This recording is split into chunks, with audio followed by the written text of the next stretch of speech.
UniXAI has finally pulled the curtain back on its full-scale home deployment of the Wanda 2.0 series that is ready for cooking and cleaning for real families. The robot is designed as a full-size wheeled humanoid with 34 high degree of freedom joints, 8 degree of freedom bionic arms, intelligent grippers, and an omnidirectional chassis built to move smoothly through real living spaces. To navigate the unpredictable chaos of a home, UniXAI equipped the Wanda units with an edge computing platform that delivers a staggering 2,070 tera operations per second of processing power.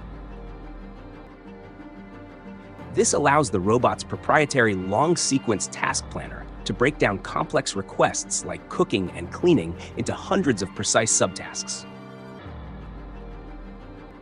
It sees the world through a dual-camera setup consisting of high-resolution RGB and RGBD depth sensors, giving it a three-dimensional spatial awareness that rivals human vision.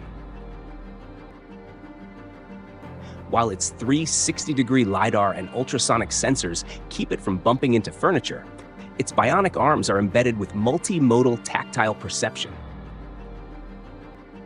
This allows the robot to feel the fragility of glass or the weight of a pan, adjusting its grip in real time. Whether it is meticulously making a bed, preparing breakfast, or even frying an egg, the robot handles it with a precision that feels almost human. Following the official launch yesterday, the UniXAI home deployment units are now available, starting at an aggressive price point of approximately $12,600. For those needing industrial-grade power, the higher-end Panther model remains available for $115,000.